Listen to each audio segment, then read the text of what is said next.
Someone said the average millennial is 36 years old and has nothing to their name, and they're living basically paycheck to paycheck with roommates in their 30s, not married, no kids because they can't afford it. And in fact, what they do have is a bunch of debt. So their future self already knows that they're going to be broke, they're going to be poor. So we're essentially in a trap that we literally cannot get out of no matter how much we work, no matter how many jobs we have. A lot of people have a full-time job during the week and then Uber on the weekends just to make some extra money. That in itself sets you up for depression. I mean, think about working and having nothing to show for it. No savings, no investments, no house, nothing. Then you have their parents, the baby boomers, who are essentially the richest generation ever, who were able to support a family on one income, educated, have a house, savings, retirement. So where's this American dream that we've heard of? It's now turned into the baby boomer dream because you can't even get better than what your parents had. Do whatever the fuck you need to do for yourself. You understand me? For those of you who are sitting at home, rotting, stressed out behind a motherfucking job, look at this caption. Okay? His coworker is dead. And the manager got the nerve to say, is he motherfucking clocked out? He's clocked out permanently, bitch. Okay? Why are you worried about whether or not he's on this clock? You ain't even concerned about this person? This is a person. And y'all be out here wondering, I don't know if they like me. I don't know if I can take this day off. Take the motherfucking day off. You hear me? Take it off fucking now. Go and take the day off. Take the time off. And stop stressing about bullshit that you cannot fucking control. Because the minute that your ass laid out on a fucking slab, they're gonna post your motherfucking job somewhere. You understand me? This is a damn shame. And whoever the fucking supervisor is should be fired. How can I help you? So I think there's a mistake on the bill, but maybe you could help me out. We got a bill, and then we realized that you guys didn't have our insurance, so we sent you the insurance, and it looks like the bill went up. It went up? Yeah, the first bill we got without the insurance was $600. And then the second one was almost $1,300. Okay. Yeah, so that the first invoice you received, that's a discount that you receive if you're uninsured. So you're not eligible for the discount since you are insured. And so the bill was $2,342.14. We billed your insurance only paid $1,078.81. Can I go back to the discount without the insurance? No, so you're insured, so you're not eligible for the discount. If I go cancel my insurance, am I eligible for the discount? No, sir, because we checked eligibility and you do have active coverage for data service. Oh, I needed to cancel it before I got the service to get the discount. You're only eligible for the discount if you're uninsured. Okay, so I'll get cheaper healthcare if I'm uninsured. If you're uninsured, you're eligible for the discount, correct? Is this common? Like I pay for insurance and I end up paying more out of pocket because I pay for a premium? That's wild. No, this is just a new law that passed or started 2024 AB 716, and the law is if you receive a discount if you're uninsured. Okay. So when we first send a invoice to the patient, we bill them as if they're uninsured. If you're insured, unfortunately, you're not eligible for the discount. Okay, so just if I have the incentives straight here, if I want to pay less for medical care, I should cancel my insurance if my daughter needs life-saving medical care? I'm not sure. I don't know, sir. You should cancel your insurance. I'm just letting you know that discount's only for patients who are uninsured. Okay, that is special. That is a special law. So there's no way to put that discount onto an insured person. Only the uninsured people get that. Correct. I just got my hospital bill. I was in there for 3 days for a leg surgery, and I'm gonna read you the itemized charge list. First, semi-private room and bed changes, $12,487. Changes for drugs and IV solutions, $2,222. Medical surgical supplies, $2,918. Clinical laboratory changes, $5,314. Operating room charges, $7,749. Anesthesia services, $2,157. Physical therapy, $874. I literally had no physical therapy. I had surgery and I walked with a nurse when I got out. And I was the one who said I wanted to walk on my own. I literally held some random nurse's arm. Emergency room services, $5,615. Recovery room services, $1,948. For a total of a whopping $41,288. Free that boy. Ongoing taxpayer. No, you should own your property free and clear. I think to say that someone that's been in their house for 35 years just has to keep ponying up money, that is not. You don't own your home if that's the case. So yes, of course, I'd like to see people be able to owe free and clear. And it's interesting because it's like if I go to Best Buy and buy a flat screen TV and put it on the wall, I got to pay a sales tax on it, right? But I don't keep paying tax on it every year. I mean, it's just that's not how we do things. It's like, okay, if you're going to tax something, you tax it at the transaction and then let people actually enjoy their private property free and clear of the government. So that, I think, is the vision. That's the philosophical insight. And if you think about our founding fathers, when they were proposing the Constitution, in one of the Federalist Papers, I think it was Hamilton, he's writing about, because, there was opposition to the Constitution. They were making a more powerful federal government than under the Articles of Confederation, and people worried about taxation. And they didn't have, obviously, a 16th Amendment, which eventually came on income tax, but basically you were not effectively allowed to do any direct taxation. It had to be indirect, meaning you couldn't you could theoretically just apply like a tax on land federally, but it'd have to be a portion among the states, so practically it could never work. So basically, Hamilton's saying, look, the indirect taxes are the most effective, efficient way to raise revenue for the government, because they basically allow the individual to choose how much tax they want to pay based on how much they're consuming. And there's a security, there's a protection against excessive tax in that regard, because if the government raises consumption tax too much, it kills the golden goose, because then it causes people to stop purchasing as much. But he said taxing property is one of the worst forms of taxation, because people don't have a choice in the matter, and you're just basically drilling these folks over and over again on tax. And so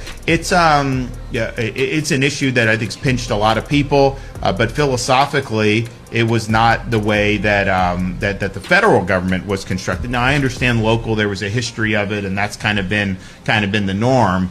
But man, I mean, you talk about family of four having the median home price that is purchased in Florida, that's a pretty hefty tax bill right there when you come in after buying a home. When you consider what the average income is throughout the United States of America, the math just doesn't add up, and I think that's why people want relief. This is where we're at in America, is you have senators that are on the floor of the Senate, and there's bills that are coming across the Senate floor where it's like, who should we award this military contract to? And it's like, should it go to Lockheed or should it go to Boeing? And he's like, literally like buying Lockheed and voting for Lockheed. It's like, should we award this contract? Should we award this drone contract to Lockheed Martin? Hold on, not yet. That's what he's doing. They go, all right, this next bill is, we're queuing up. This next bill is going to give $50 million in contracts awarding to drone manufacturers. We're thinking it might go to Lockheed Martin. Senators, enter your vote now. It's like, wait. Gotta buy some Lockheed Martin derivative options. Okay, go. The shadow government just created a loophole to clone your money with cryptocurrency, and I'm about to expose it. The Genius Act that just got passed into law allows banks to create stablecoins, effectively duplicating your money. If a bank issues you a stablecoin, they're allowed to take your money that you give them and invest it. So just like when you put your money in a bank, they go and invest it, they can do the same thing with a stablecoin. And they actually usually put it in treasuries earning a yield. So this effectively duplicates the money. You give them 1,000, they take your 1,000, they put it in treasuries, and then they give you a synthetic 1,000 in the form of a stablecoin. Ever since this got signed into law, we have seen the most rapid stablecoin adoption I have ever seen in my life. As you can see right here, China adopted it. Ripple is doing deals with BlackRock on their RLUSD stablecoin. We have the first US state issued stablecoin. So literally a state launched a stablecoin. They actually said that the yield profits were going to go to building the education system, which is insane. France is launching their own stablecoin. We have literally 9 European banks coming together to create their own euro stablecoin. I mean, it's getting really out of control. And you know it's really getting out of control when the CFTC wants to let stablecoins be used as collateral in the derivatives market. We're talking about access to $12 trillion worth of capital. So this is how it used to work. You have your money in a bank and you pay with a credit card or a debit card. Simple. And in crypto, it was bank. Then you have to put your money into Coinbase, and then maybe you'll get a stable coin, or maybe you'll get an altcoin that increases in value, right? Now, they are all, every single entity, Coinbase, banks, US government, and every other government are doing everything in their power to get you into stable coins. And see, this is the beauty of this. We have so much institutional adoption of crypto that the potential energy for it to go into altcoins are going to be bigger than we have ever experienced before. And because of how ridiculous this is, what happened is that the Treasury is literally like, hey, like we can't do this right now. We need an extension. So on September 19th, they released an advance notice of proposed rulemaking seeking public comment on how to implement many of the law's provisions. So they literally have not started yet. Combine that with the fact that the world's biggest stablecoin Tether wants to raise another $15 to $20 billion, and they're hiring very strategic people to build their company. Right now, Tether is top 15 holders of US treasuries globally, and this can move them to top 12 to 14, and I'll explain the significance of that. But basically, the government really likes Tether right now. PayPal is literally integrating their stablecoin with the decentralized markets, and Circle is testing a feature where they could reverse a transaction. Basically, you send the stablecoin, and if they don't want it to go through, they could reverse it and get it back, which we have not had in crypto.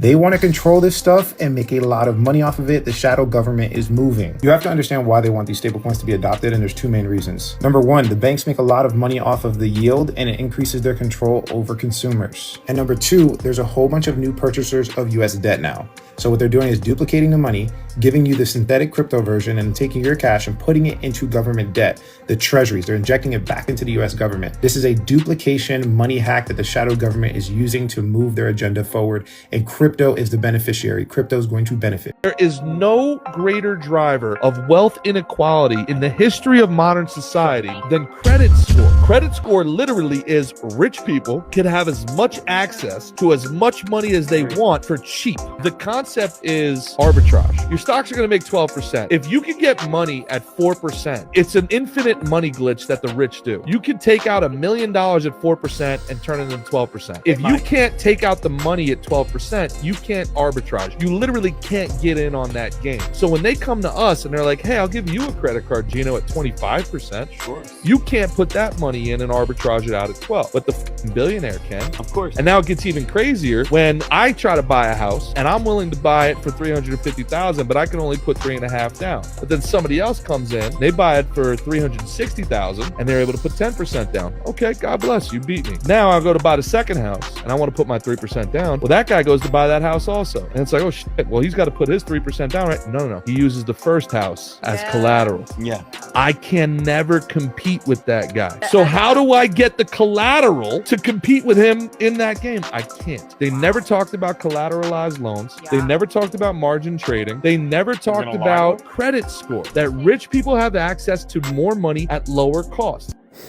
Islam, shalom, hola, aloha, bonjour, osio, assalamu alaikum, konnichiwa. This is your brother Zach Bay, Indigenous American Moor, coming to you live in full effect. Like, share, subscribe to my channel, hit that notification bell so you can be notified whenever I'm dropping some new content. Leave a comment down below and interact with me. Thank you. I really do appreciate your viewership. Let's jump into another one. All right, another episode of Blood and Gold. Hopefully you enjoyed those clips at the beginning. To help lay the groundwork, so you can see what my train of thought is. I'm probably going to show some clips at the end as well. So, enjoy. Let me know how I'm doing down below. Like, share, subscribe. So, why does it seem like the U.S. is just a scam? Like just one big scam? Like everything is set up for you to fail. Everything is set up to catch you in some kind of trap, in some kind of ploy, some kind of money grab. Like You buy property, you have to pay tax on it, and then in some situations and scenarios, you have to continue to pay that tax for the longevity of whatever product that is. Buying a home, buying land, always got to pay taxes on that land, or the government's going to come and take it from you. You got to pay taxes on that house, or the government's going to come and take it from you, right? It's like no matter what you do, we're somehow trapped into some kind of cycle of continuously paying no matter what. There's no way to work your time that is due, and then you get retirement and you get to relax and live your golden years, right? No, that's not the way it is, fam. It's like you constantly have to pay something, no matter what. Something has to be paid. You have to be paying into the system in some way, shape, or form. But what do you get from the system after you've worked all your good years away? Your back hurts, your bones are aching, you're tired, you don't have the energy you used to. What do you get in return? The Social Security is running out. They're saying that it might be gone within 30 years. What are you really retiring for? Pensions are pretty much non-existent anymore, depending on what industry or field that you're in. 401ks aren't really worth a damn, honestly. So it's just like one big scam. Taxation without representation. Think about it. The American Revolution was started after the Boston Massacre, and before the Boston Massacre, of course, it was the Boston Tea Party, right? Where colonists dressed up as indigenous people and raided a British ship because of a tax increase. I want to say like a 2% tax increase, and it boom, started throwing those goods into the river. And that sparked off an enrage for the British, and then the Boston Massacre happened, and the first person on the front lines was the good brother, the Moor, Crispus Attucks, the first good Moor to be gunned down in the American Revolution. Crispus Attucks, it was a Moor. Don't forget that. That's history for you. But yeah, it's like you're going to be taxed into oblivion if you stay like here, if this system continues the same way it's been. It's like taxation without representation. No taxation without representation. That was the agreement. That was the promise. But now we're taxed and there's no representation of where the tax is going, who's spending it, who gets it. No type of accounting for it.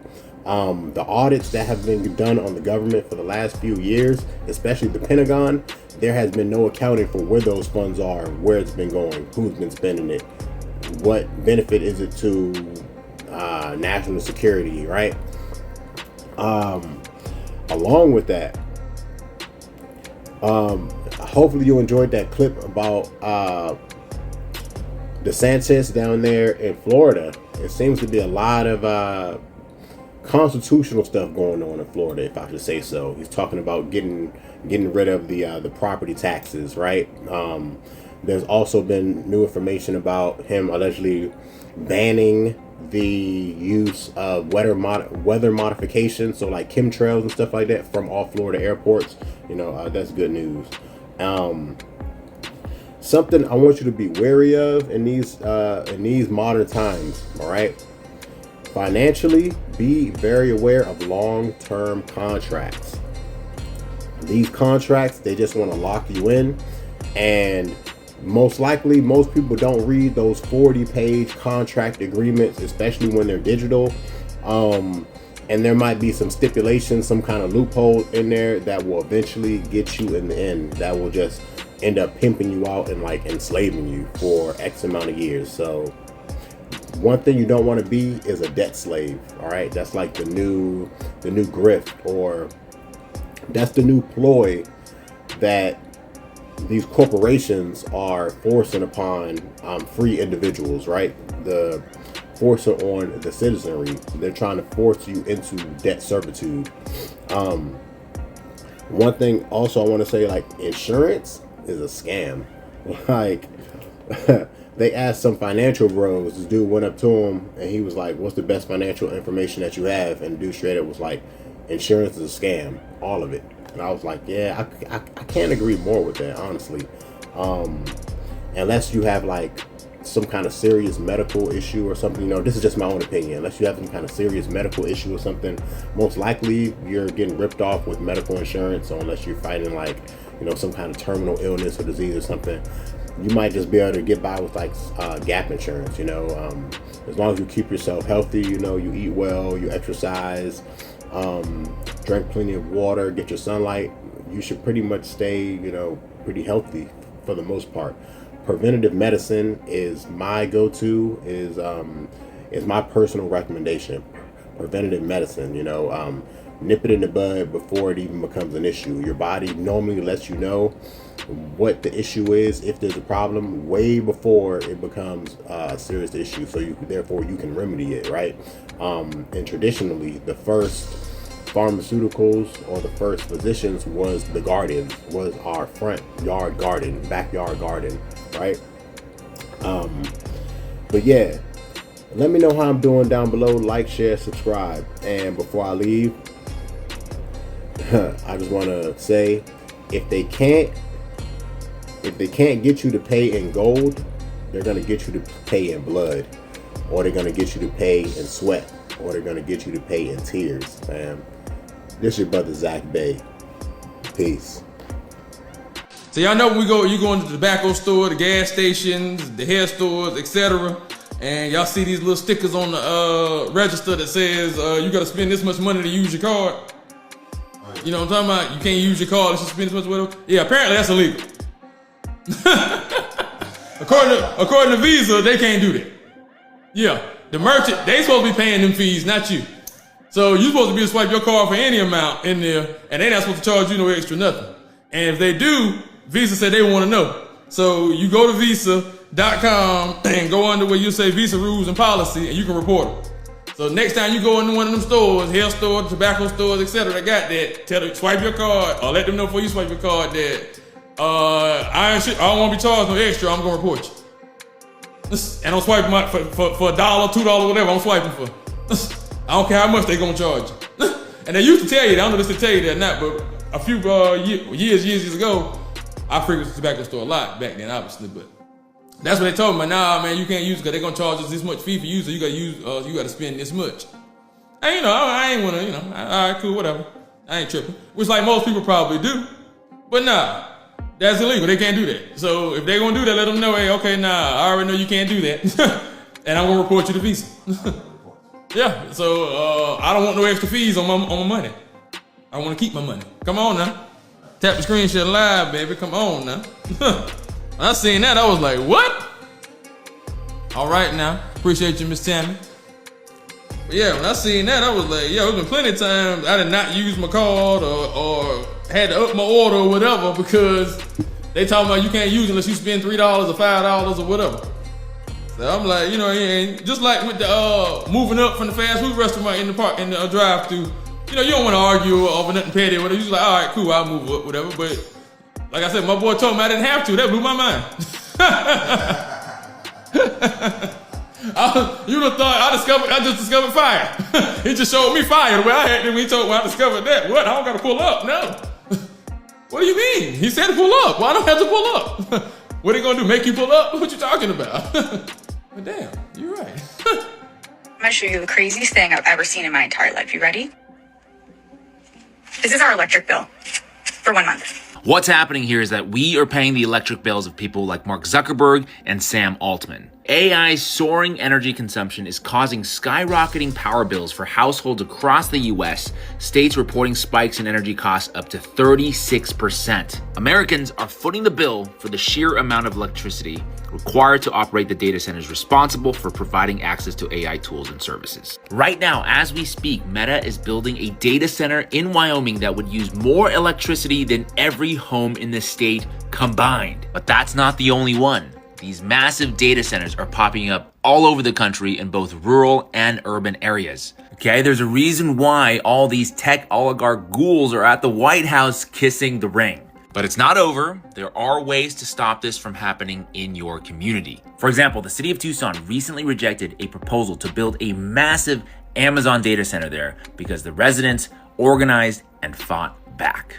Blackstone CEO is unalived and CEOs are disappearing in America. What happened? A Blackstone CEO was unalived in Manhattan. And while it was originally reported by law enforcement that the shooter was targeting NFL CEOs, reports say he specifically went to floor 33 knowing there was the Blackstone office. But the news hasn't covered it. Why would he target a Blackstone CEO? Because Blackstone is known for buying massive amounts of properties all over the US and increasing the rent by 38%, which is almost double the 28% average rent increase for all apartments. And in some units, they raised rent as high as 79% in certain areas. Blackstone also lobbied against rent increase regulation in California. Did he leave any evidence showing the Blackstone CEO is his goal? Law enforcement said he left a goodbye note that said CTE, study my brain please and I'm sorry, and determined he was targeting the NFL because he used to play football in high school. But no one believes that story. However, when law enforcement searched his house, they determined he had 2 mental health conditions. And CTE is known to be a degenerative brain disease that progressively damages the brain over time. So then why would the Blackstone CEO be his target? His parents had an eviction notice for their house and people find it odd he went directly to floor 33. But police believe this was random because he also shot 3 other people, one being a police officer and 2 random civilians. But on the way up the elevator, he did let someone escape and he didn't shoot her. She was the building cleaner. The news also referred to the Blackstone CEO as an executive, so people think they're trying to cover it up to stop a Luigi chain reaction because he was a CEO. It's also important to note a Republican lawmaker was set on fire recently, and last month another CEO was found unalive in a hotel room. Why is this happening and how do we stop Many Americans have vocalized they're at their breaking point. So I think the solution is to stop ignoring them and lying to them and address their cries for help. Yeah, but it's too late!